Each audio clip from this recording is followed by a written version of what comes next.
Hello students, welcome to my YouTube channel and today we are going to discuss about 11th physics chapter 0 का next concept जो है हम वो discuss करने वाले हैं। बेसिकली ये जो आपका चैप्टर 0 है ये आपके चैप्टर 3 की इंट्रोडक्शन है, क्योंकि जब तक आप इसको नहीं करोगे आपको जो चैप्टर 3 है वो आगे आपको मतलब समझने में थोड़ी प्रॉब्लम आएगी। तो इसीलिए हम क्या कर रहे हैं, 1 by 1 मैथ्स के वो कंसेप्ट डिस्कस कर रहे हैं इस सीरीज़ के अंदर। चैप्टर 0 की जो सीरीज़ है मैथमेटिकल टूल्स में, जो आपके आगे फिजिक्स में काम आने वाले हैं। तो नेक्स्ट टॉपिक, अभी तक जो हमने टॉपिक्स किए थे वो आपने कहीं ना कहीं 9th में 10th में कुछ भी किया हो, 7th में ऐसा नहीं किया हुआ था, ठीक है, मैथ्स के अंदर।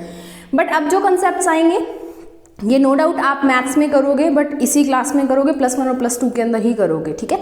सो ये थोड़े से नए हैं तो इनको थोड़ा सा ध्यान से समझना, 1 by 1 चीज़ों को देखते रहना। तो हमारा फर्स्ट हम यहाँ पे जो है वो करने वाले हैं अब डेरिवेटिव्स के बारे में, ठीक है। तो डेरिवेटिव्स करने से पहले हम करेंगे लिमिट्स एंड फंक्शंस, कि लिमिट्स एंड फंक्शंस क्या होते हैं, ठीक है, या लिमिट क्या होती है, फंक्शंस क्या होते हैं, क्या चीज़ें होती है। देखो एक चीज़ तो आपको नाम से क्लियर हो रही है कि लिमिट यानी कि किसी चीज़ के ऊपर रिस्ट्रिक्शंस लगा देना, उसको नियंत्रित कर देना, उसके ऊपर मतलब बोल देना कि आप यहाँ से यहाँ जा सकते हो। जैसे आप स्कूल जाते हो ना, तो घर से स्कूल, स्कूल से घर, तो वो आपकी लिमिट्स है कि आप आगे पीछे कहीं नहीं जा सकते। और फंक्शंस मतलब आप स्कूल में क्या क्या काम करते हो वो आपके फंक्शंस होते हैं। तो डे टू डे लाइफ के अंदर अगर बात की जाए लिमिट्स एंड फंक्शंस की, तो ये एक आपकी जस्ट एक एग्जाम्पल है, ठीक है। नेक्स्ट या एक चीज़ आप देखो कि आप कोई भी प्लांट है उसको रोज़ 10 लीटर पानी देते हो, तो पानी की एक लिमिट होगी कि उसको 10 लीटर पानी मिल रहा है, और उस 10 लीटर पानी से वो अपनी जो ग्रोथ कर रहा है वो उसका फंक्शन हो गया, ठीक है। तो डे टू डे लाइफ के अंदर नॉर्मली हम अगर इसको समझे तो that is limits and functions की मैंने आपको 2 एग्जाम्पल्स दे दी। तो डिस्कस करते हैं आज का टॉपिक। सो आज के टॉपिक में हम क्या क्या करेंगे, बेसिकली फर्स्ट क्वांटिटी, फिर constant and variables, then function and types of elementary functions, and then limit of a function. ये 4 चीज़ें जो है हम यहाँ पे डिस्कस करने वाले हैं। फर्स्ट ऑफ ऑल हम देखेंगे कि क्वांटिटी क्या होती है, ठीक है, उसके बाद में कांस्टेंट क्या होती है और वेरिएबल्स क्या होते हैं। बात करें अगर कांस्टेंट एंड वेरिएबल की, तो आपने 9th और 10th क्लास के अंदर पोलिनोमियल्स पढ़ा था, ठीक है। पोलिनोमियल्स के अंदर आपको कोई इक्वेशन दी जाती है जैसे x² + 3x + 4, तो यहाँ से आपने कांस्टेंट क्वांटिटी और वेरिएबल क्वांटिटी निकालनी होती है। यहाँ पे क्या होता है, x की वैल्यू जो है, x हमारा वेरिएबल होता है, उसको अकॉर्डिंग टू द आंसर जो हमने निकालना होता है उसके विद रिस्पेक्ट टू हम वैल्यू पुट करते हैं। मान लो अगर मैं इसकी एग्जांपल देके बताऊँ आपको दे दिया x² + 3x + 4, अगर आपने इज इक्वल टू इसको 0 पुट करना है तो x की कुछ और वैल्यूज आपको यहाँ पे पुट करनी पड़ेगी। अगर आपने इज इक्वल टू इसको 1 लेके आना है तो x की कुछ और वैल्यूज पुट करनी पड़ेगी, यानी कि कंडीशन के अकॉर्डिंग हमारी जो हमें आंसर निकालना है, सॉल्यूशन जो करना है उसके अकॉर्डिंग हमारा जो x की वैल्यू है वो चेंज हो रही है, ठीक है। तो दैट इज, इसीलिए x को क्या बोला जाता है, वेरिएबल बोला जाता है।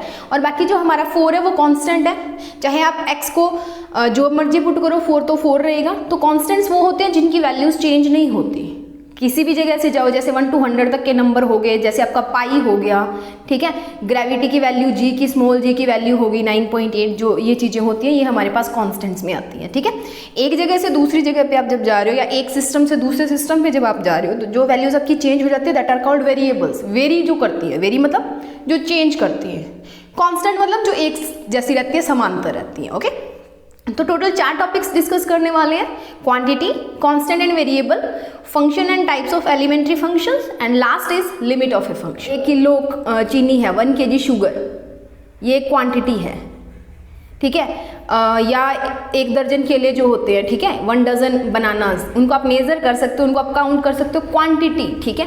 क्वांटिटी जिसको आप मेजर कर सकते हो, I think which can be measured. 1 kilo sugar हो गया, या कोई भी चीज़ आप किलो में ले लो, ग्राम में ले लो, तो जिनको आप मेजर कर सकते हो that is known as a quantity, okay. Next बात करते हैं कांस्टेंट एंड वेरिएबल्स की।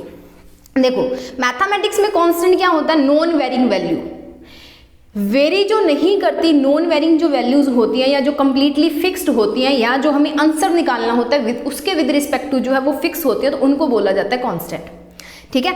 जब आप बड़ी आगे चलते जाओगे तो आप ग्रेविटी की ना अलग अलग वैल्यूज निकालोगे, इस g की इक्वेटर पे निकालोगे, पोल पे निकालोगे, सेंटर ऑफ द अर्थ पे निकालोगे। तो अब क्या होगा कि आपको वो क्वेश्चन करने से आपको पता लग जाएगा कि जो आपको क्वेश्चन में अगर आपको इक्वेटर दिया है तो आपकी ग्रेविटी की वैल्यू क्या होगी, अगर आपको पोल दिया है तो ग्रेविटी की वैल्यू क्या होगी, और अगर आप सेंटर ऑफ अर्थ में लाई कर रहे हो तो क्या होगी। तो ये क्वेश्चन के अकॉर्डिंग चेंज हो गया ना, कि अगर क्वेश्चन में सेंटर ऑफ अर्थ दिया तो जी कुछ और आएगा, हाईएस्ट वैल्यू या लोएस्ट वैल्यू या कुछ ना आएगी, ठीक है। पोल के ऊपर कुछ और होगी, इक्वेटर के ऊपर कुछ और होगी, तो वो अकॉर्डिंग टू द कंडीशन यानी कि अकॉर्डिंग टू द कंटेक्स्ट जो है वो फिक्स हो सकता है थोड़ा कंटेक्स्ट चेंज करने पे थोड़ा बहुत इधर उधर हो जाए, बट नॉर्मली हम 9.8 ही इसको लेके चलते हैं, कोई थोड़ा बहुत फर्क आता है तो वो देखा जाता है, ठीक है। A term usually occurs in opposition two variable. Constant और वेरिएबल एक दूसरे के उल्टे होते हैं, जो वेरी नहीं करता दैट इज कांस्टेंट, जो वेरी करता है that is variable. Which is a symbol that stands for the value that may very. Variable क्या होता है, जो वेरी करता है। कांस्टेंट क्या होता है, जो वेरी नहीं करता। नीचे आपको इक्वेशन दिया that is 2x square plus 11y minus 22 is equal to 0। तो यहाँ पे जो माइनस 22 है इज ए कांस्टेंट। बाकी जो x के साथ लगे हुए हैं उनकी अगर आप x और y की जो वैल्यूज पुट करोगे उनके अकॉर्डिंग उनका जो अमाउंट है, उनकी जो वैल्यू है वो चेंज होती जाएगी, ठीक है। So constants are non varying values जो होती हैं, जो वेरी नहीं करती हैं, ठीक है। नेक्स्ट देखते हैं। अब बात करते हैं वेरिएबल्स की। वेरिएबल मैं आपको बता चुकी हूँ कि वो क्वांटिटीज या वो वैल्यूज जो चेंज करती हैं, may change within the scope of a given problem और set of operations. In contrast a constant is a value that remains unchanged though often unknown और अनडिटरमाइंड। बट जो variables होते हैं वो change करते हैं। जैसे आपको एग्जांपल दिया दैट इज 10x का square plus 5y is equal to 2। तो यहाँ पे x और y दोनों वेरिएबल है और 2 क्या है, हमारा कॉन्स्टेंट है, ओके। नेक्स्ट देखते हैं। अब जो वेरिएबल्स होते हैं वो दो टाइप्स के होते हैं। फर्स्ट इज इंडिपेंडेंट वेरिएबल और second one is dependent variable. Constant होते हैं। वेरिएबल्स दो तरह के हमारे पास हैं, दैट इज इंडिपेंडेंट और डिपेंडेंट। इंडिपेंडेंट मतलब आजाद, डिपेंडेंट मतलब गुलाम, किसी के ऊपर निर्भर करना, ओके। सो वेरिएबल्स की बात अगर हम करें तो फर्स्ट इंडिपेंडेंट वेरिएबल्स हमारे पास क्या होते हैं, independent variables are the things you are changing in an experiment. क्या करते हो आप अपनी कन्वीनियंस के अकॉर्डिंग जो वैल्यूज है उनको एक्सपेरिमेंट के अंदर चेंज करते रहते हो, that are called independent variables, okay. और वो values change as a result of changing the independent. Dependent variables वो डिपेंड होते हैं जो इंडिपेंडेंट को चेंज करने से चेंज हो जाए। एक तो इंडिपेंडेंट वेरिएबल्स को आप इंडिपेंडेंटली अपनी रिक्वायरमेंट्स के अकॉर्डिंग, अपने अकॉर्डिंग जो है वो थिंग्स को आप चीज़ों को बदल सकते हो, ठीक है। दूसरा जो इंडिपेंडेंट के चेंज होने पे चेंज हो जाए ना, that are called as dependent. Dependent मतलब ये इंडिपेंडेंट के ऊपर निर्भर कर रहा है ना। The dependent variable changes as a result of changing the independent. अब आप क्या कर रहे हो, मैं आपको बोलूँ कि आपको 20 शीट्स दे दूँ मैं, ठीक है। 20 क्या दे दी मैंने आपको, शीट्स दे दी। मैं आपको बोलूँ कि इनकी विड्थ निकालो। अब क्या करोगे, नॉर्मल स्केल से जब आप इसकी विड्थ निकालते हो, या मैं कोई आपको वर्नियर कैलिपर या स्क्रू गेज दे देती हूँ, उससे आप निकालते हो, ठीक है। तो 20 शीट्स की आपको ना अप्रॉक्सीमेटली कुछ 4.2 या 0. कुछ ऐसा मिल रहा है रिजल्ट। आप सोचते हो कि एक जो हमारा वो स्टैंडर्ड रिजल्ट आए यानी कि 1 पॉइंट कुछ आ जाए, 0 पॉइंट या आप, तो आप क्या करते हो 20 से आप बोलोगे कि मैं 40 ले लूँ। तो आप 40 ले रहे हो तो आपको मेजर करना आसान हो रहा है, ठीक है। 40 की विड्थ आप आसानी से निकाल सकते हो। इनकी विड्थ निकालने में 0.1 0.2 लिख रहे हो, थोड़ी प्रॉब्लम आ रही है, तो आप 20 से 40 कर देते हो, ठीक है। तो किसी को प्रॉब्लम नहीं है, ऊपर क्या करना है, सिर्फ 40 शीट से लिखना है। आप 20 की निकालोगे, कुछ आपकी वैल्यू आ रही है, वहाँ से भी 1 शीट की थिकनेस आ जाएगी। आप 40 की निकालते हो तो डिवाइड बाई 40 कर दो, वहाँ से भी तो थिकनेस आ ही जाएगी एक शीट की, वो चीज़ होगी। बट उस नंबर ऑफ शीट को चेंज करने के साथ जो और चीज़ें चेंज हो रही हैं, ठीक है, जो आपकी स्केल की वैल्यू चेंज हो रही है, जो उनकी थिकनेस चेंज हुई है, ठीक है, तो उसको बोला, जो आंसर आपका चेंज हो रहा है उसको बोला जाता है डिपेंडेंट वेरिएबल। इंडिपेंडेंट अगर आप शीट्स को लेते हो तो नंबर ऑफ शीट्स को इंक्रीज या डिक्रीज करने के साथ में बाकी जो चीज़ों के अंदर फ्लक्चुएशंस आ रही हैं, चेंजेस आ रहे हैं, उनको बोला जाता है डिपेंडेंट वेरिएबल्स, यानी कि जो इंडिपेंडेंट के ऊपर किसी एक के ऊपर डिपेंड कर रहे होते हैं, ठीक है।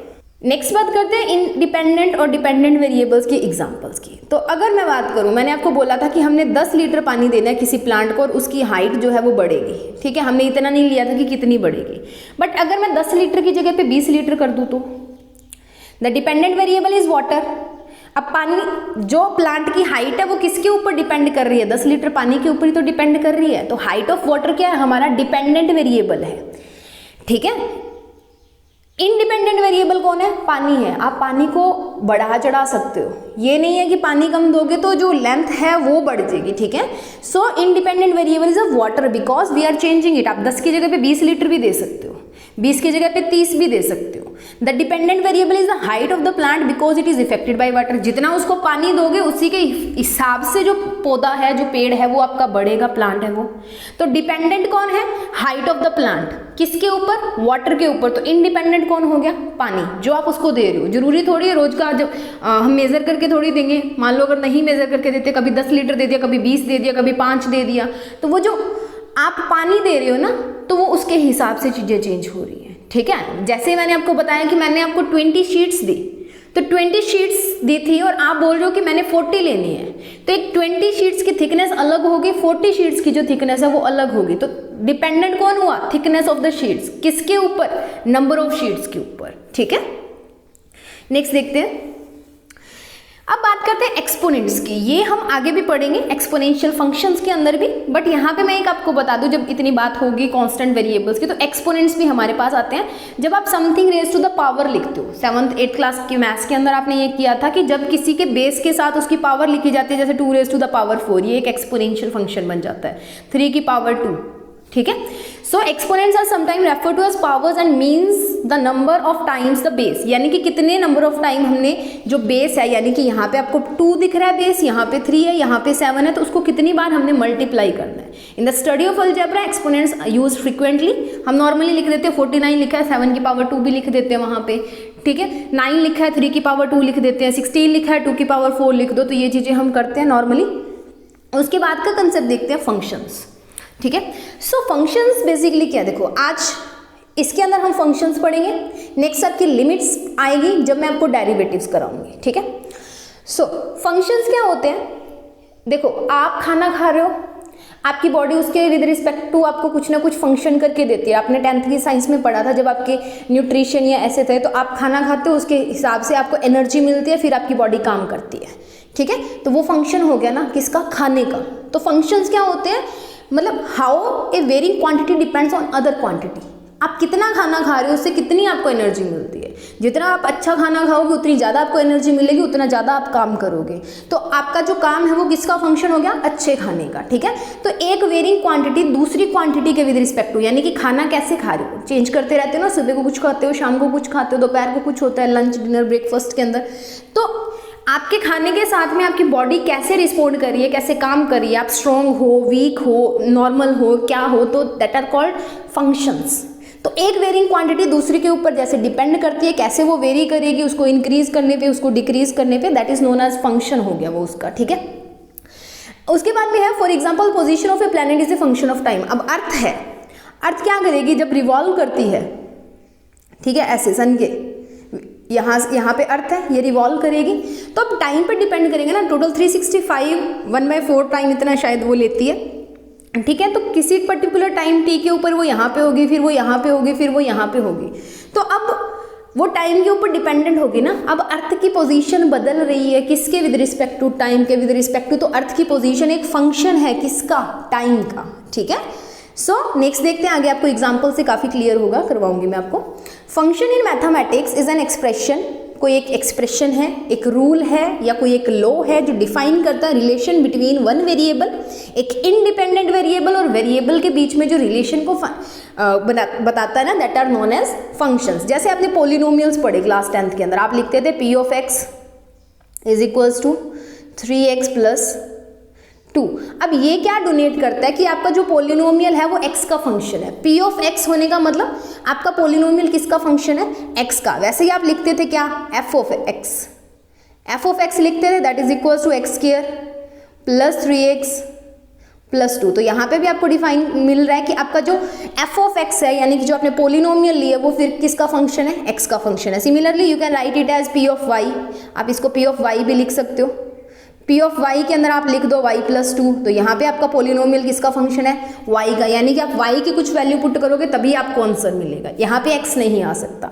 तो एक इंडिपेंडेंट वेरिएबल एक डिपेंडेंट वेरिएबल के ऊपर ही उन दोनों के बीच में कैसा रिलेशन है, कैसे वो एक दूसरे को ऑल्टर करते हैं, चेंज करते हैं, that are known as functions. Next देखिए, if a variable y is so related to a variable x। अब मान लो एग्जांपल ले ली कि कोई एक वेरिएबल y है जो रिलेटेड है किसके साथ? वेरिएबल x के साथ। that whenever a numerical value is assigned to x, the rule according to which unique value of y is determined। जब भी आप कोई भी x की वैल्यू डालोगे तो आपको ऑपोजिटली y की वैल्यू मिलेगी, ठीक है, कुछ ना कुछ। Then y is said to be function of independent variable x। In x independent है ना, x को आप कुछ भी रख सकते हो, 1 रख सकते हो, 2 रख सकते हो, 3 रख सकते हो, बट जब आप x को 1 2 3 रखोगे ना तो आपके पास y की कुछ ना कुछ वैल्यूज जो है वो यहाँ पे आपको देखने को मिलेगी, ठीक है। Is it clear?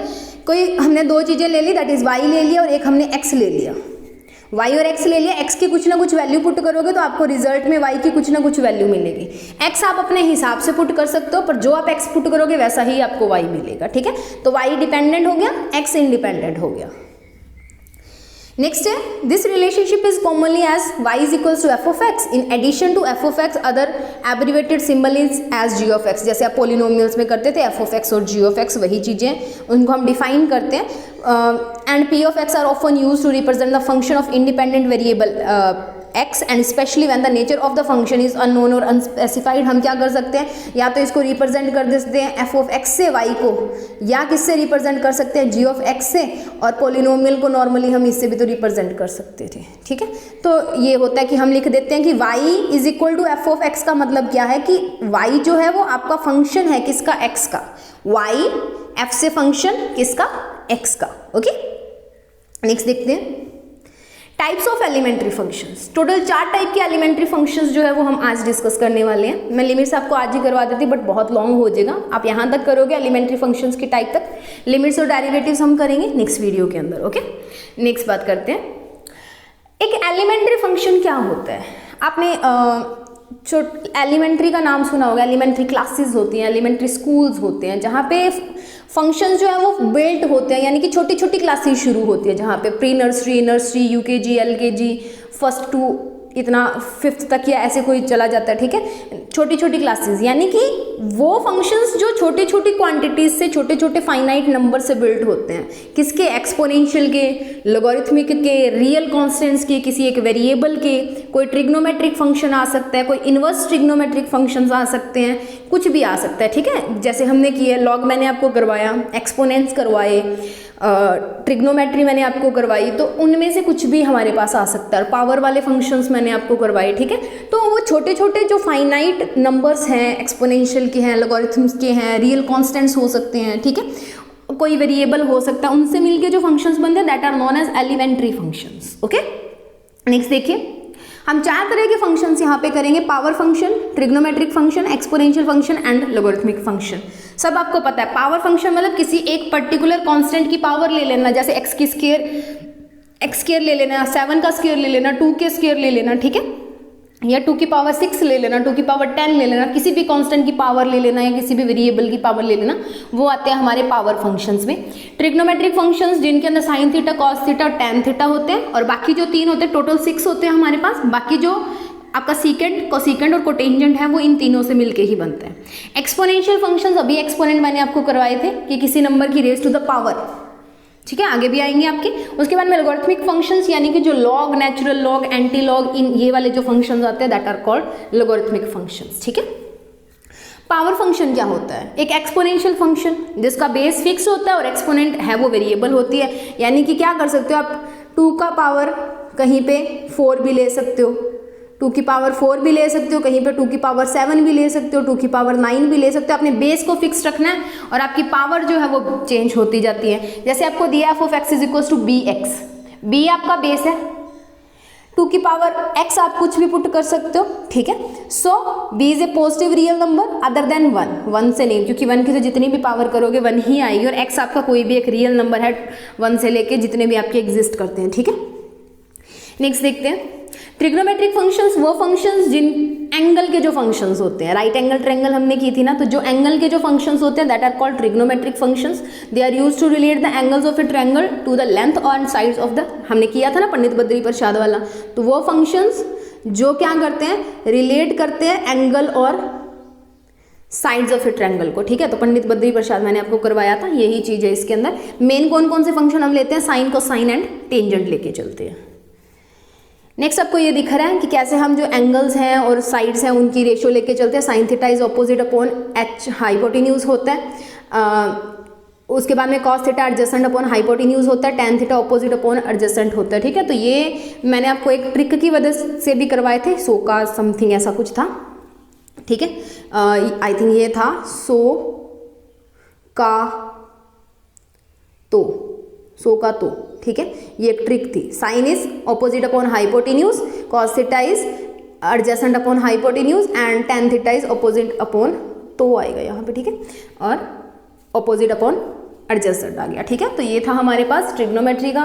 Trigonometric functions कौन से होते हैं, तो बेसिकली हम 3 ही लेके चलते हैं, दैट इज साइन, कोसाइन और टेंजेंट। बाकी सारे जो है वो इनसे ही मिलके बनते हैं, 3 जो और बच गए। एक्सपोनेंशियल फंक्शन, ये मैंने आपको अभी बताया कि बेस फिक्स रखना है, उसके बाद में हमने उस नंबर को कितनी बार मल्टीप्लाई करना है, that is known as exponential function. जैसे for example, to form an exponential function we let independent variable be exponent and simple example is f of x is equals to 2 की power x। अब 2 तो fix है, that is dependent, किसके ऊपर depend करेगा, x की वो value जो आप यहाँ पे पुट करोगे। अगर आप x की वैल्यू 2 करते हो तो 4 आंसर आता है, 3 पुट करते हो तो 8 आएगा, 4 पुट करोगे तो 16 आएगा, ठीक है। तो 2 इज फिक्स्ड बेस जो है, और x जो है वो वेरिएबल है इंडिपेंडेंट जो चेंज करेगा। नेक्स्ट देखते हैं। अब जैसे आपको 2 की पावर x दे दी, ये आपका ना एक इंपॉर्टेंट चीज़ है कि एक्सपोनेंशियल फंक्शंस के ग्राफ, एक एक्सपोनेंशियल इंक्रीज होता है और एक एक्सपोनेंशियल डिक्रीज होता है, ठीक है। सो इसके अंदर आपको 2 की power f of x is equals to 2 की पावर x दी है। अगर आप x की वैल्यू को बढ़ाते जाते हो, x is equals to 1 put करोगे तो 2 आंसर आएगा, 2 पुट करोगे तो 4 आएगा, 3 पुट करोगे तो 8 आएगा, ठीक है। माइनस से जब हम प्लस में जाते हैं तो देखिए as illustrated in the graph of f the exponential function increases rapidly. ये आपको एक इंक्रीज देखने को मिल रहा है, नेगेटिव से पॉजिटिव में जा रही है आपकी कर्व। ये प्लस x होता है, ये माइनस x होता है, ठीक है। Exponential functions are solutions to the simplest types of dynamical systems. ये सिंपल जो हमारे पास है वो सॉल्यूशंस होते हैं, और इसके अंदर आपको दिख रहा है कि जो एक्सपोनेंशियल फंक्शन है वो रैपिडली हमारा यहाँ से क्या कर रहा है, इंक्रीज करता जा रहा है। सो 2 की पावर जो भी आप बढ़ाते जाओगे जैसे जैसे x की वैल्यू, वैसे वैसे आपके पास क्या है, जो आपकी कर्व है वो पॉजिटिव की ओर राइज करती जाएगी। तो ये तो हो गया एक्सपोनेंशियल इंक्रीज। अब एक्सपोनेंशियल डिक्रीज की बात अगर करें तो मैं आपको बोल दूँ कि 1/2 की पावर x, 1/2 की पावर x लेने का मतलब अगर मैं 1/2 की पावर 1 कर दूँ तो आंसर कितना आया, 1/2। अगर मैं 1/2 की पावर कर दूँ कितनी, 2, तो कितना आया, 1/4, छोटा हो गया ना। और अगर 1/2 की पावर 3 कर दूँ तो कितना आया, 1/8, और छोटा हो गया। तो ये क्या करेगा, ये आपका एक्सपोनेंशियल डिक्रीज को दिखाता है, ठीक है। तो जब भी आपने एक्सपोनेंशियल डिके का ग्राफ बनाना है, अगर इस एक पर्टिकुलर एक्सिस के अंदर ही तो बनाना है, तो ये बनता है, ठीक है। तो ये था एक्सपोनेंशियल डिके, ठीक है, इसको याद रखना है, ये था एक्सपोनेंशियल डिके। जैसे जैसे जितना हमारा x छोटा होगा उतनी वैल्यू हमारी जो है वो बड़ी होगी, it gets rapidly smaller as x increases, और बहुत ज़्यादा छोटा हो जाएगा जैसे जैसे x की वैल्यू बढ़ती जाएगी, ठीक है। नेक्स्ट देखते हैं। In exponential growth of f of x the function doubles every times you add 1 to its input. In the exponential growth की अगर मैं बात करूँ तो मैंने आपको एग्जाम्पल दी थी 2 की पावर x। अब यहाँ पे जैसे जैसे आप 2 की पावर बढ़ाते जाओगे ना, आपका जो फंक्शन है वो हमेशा डबल होता जाएगा। 2 का 4, 4 का 8, 8 का 16, 16 का 32, ठीक है, 32 का 64, ऐसे डबल होता जा रहा है। बट उल्टा डिके में हो जाता है। डिके में क्या हो जाता है, जितना था उसका 1/2 हो जाता है। जैसे 1/2 की पावर मैंने आपको बताया, अगर मैं 1 रखूँ तो 1/2 बन रहा है। अगर मैं इसको इसी की पावर कितनी कर दूं, 2 कर दूं, तो क्या होगा, 1/4, और 1/4 को हम लिख सकते हैं ना कि 1/2 इंटू 1/2, तो जो था उसका फिर हाफ हो गया। अब नेक्स्ट अगर पावर 3 करोगे तो 1/4 का भी हाफ हो जाएगा। आगे पावर बढ़ाते जाओगे तो जो हमारा 1/8 आएगा उसका भी हाफ हो जाएगा। तो हमेशा क्या होता जाता है, श्रिंक करता जाता है। श्रिंक मतलब सिंगुड़ता जाता है। जो in the half every time you add 1 of its input x को जैसे इंक्रीज करोगे आप, the presence of doubling time और half time is characteristics of exponential function indicated how fast they grow और डिके। जैसे माइक्रोऑर्गेनिजम्स की growth होती है, अब बोलते हैं ना, जैसे कोई बीमारी होती है तो माइक्रो ऑर्गेनिजम्स बोलते हैं कि डबल हो जाते हैं, इतनी देर में इतने हो जाते हैं, इतनी देर में इतने हो जाते हैं। तो वो भी एक्सपोनेंशियल डिके के साथ हम इसको लेके चलते हैं, ठीक है। उसके बाद में लॉग फंक्शंस मैं आपको करवा चुकी हूँ कि लॉग को हम क्या लिख देते हैं, लॉग ax लिख देते हैं, जहाँ पे a हमारा बेस होता है और x हमने लिखा होता है, इज इक्वल टू अगर y है, और उसी लॉग को हम एक्सपोनेंशियल में चेंज कर सकते हैं। अगर मैं इस a की power y is equal to x कर दूँ, मैंने आपको चेंजिंग द वेरिएबल वाला एक फॉर्मूला बताया था, बेस को चेंज करने वाला, जब मैंने आपको लॉग करवाए थे उसमें जाके देखना, लॉग और जो एक्सपोनेंशियल होता है वो उल्टे होते हैं, ठीक है। तो जो आपका बेस था वो आपका इधर बेस बन जाता है और उसकी पावर y हम कर देते हैं और इज इक्वल टू हमारा x आता है। यहाँ पे इज इक्वल टू y आ रहा था ना, तो x और y को चेंज कर दो और a की पावर y कर दो, ठीक है। तो बेस जो है वो यहाँ पे आ जाएगा पिंक वाला, y उसकी पावर इक्वल टू x, तो एक्सपोनेंशियल टू लॉग के अंदर जो चेंज है वो, जैसे हमें log 2 की पावर 8 दिया है तो आंसर 3 आ रहा है, तो यहाँ पे क्या हो जाएगा 2 की power 3 is equal to 8, answer 8 आएगा, ठीक है। 2 की पावर 3 कितनी होती है 8, ओके। नेक्स्ट, बस आज के लिए इतना ही। नेक्स्ट वीडियो में मिलेंगे हम लिमिट्स के साथ एंड डेरिवेटिव्स के साथ। सो थोड़ा सा मैं आपको यहाँ पे बता देती हूँ कि डेरिवेटिव्स क्या होते हैं। डेरिवेटिव्स बेसिकली आपके चेंज को रिप्रेजेंट करते हैं। मैंने आपको बताया डिपेंडेंट वेरिएबल्स और इंडिपेंडेंट वेरिएबल्स। तो डेरिवेटिव किसको रिप्रेजेंट करते हैं, चेंज को। कभी भी शॉर्ट क्वेश्चन आपको पूछा जाए या कभी भी आपको कोई बोले कि डेरिवेटिव्स का सिग्निफिकेंस क्या होता है, दैट रिप्रेजेंट्स ए चेंज। एक के विद रिस्पेक्ट टू दूसरा कैसे चेंज हो रहा है, that is known as derivative. यानी कि इसको हम शॉर्ट फॉर्म में लिखते हैं dx बाई dt। आपने छोटी क्लासेस में पढ़ा होगा वेलोसिटी को हम लिखते होते हैं dx बाई dt, या इसको हम ऐसे भी second order derivative dx by dt का स्क्वायर भी लिख सकते हैं, ठीक है। तो ये जर्नल है, ये मैं आपको दोबारा भी बताऊंगी। सो नेक्स्ट वीडियो में मिलेंगे हम डेरिवेटिव्स और लिमिट्स के साथ, कि लिमिट कैसे लगानी है या लिमिट्स क्या होती हैं, प्लस डेरिवेटिव का कंसेप्ट करेंगे। That is very very very important. अगर आपको फिजिक्स करनी है तो डेरिवेटिव आना चाहिए, ठीक है। उसके बाद में सिर्फ हमारा एक टॉपिक बचेगा, दैट इज इंटीग्रेशन, वो करेंगे, ठीक है। तो आई थिंक 2 वीडियोस के अंदर आपका ये जो इंट्रोडक्शन है वो खत्म हो जाएगा। नेक्स्ट हम मूव करेंगे अपने चैप्टर की तरफ, इंट्रोडक्शन को खत्म करके मेन जो हमारी कंसेप्ट्स हैं उनकी तरफ मूव करेंगे। सो आज के लिए इतना ही। इस वीडियो को देखिए, पॉज करके अपने जो भी पॉइंट्स हैं उनको नोट डाउन कीजिए, समझिए उसको, बुक्स में से रीड करने की कोशिश कीजिए। इसके अलावा भी अगर आपके कोई डाउट्स हैं तो कमेंट सेक्शन के अंदर कमेंट करके आप मेरे को बता सकते हैं।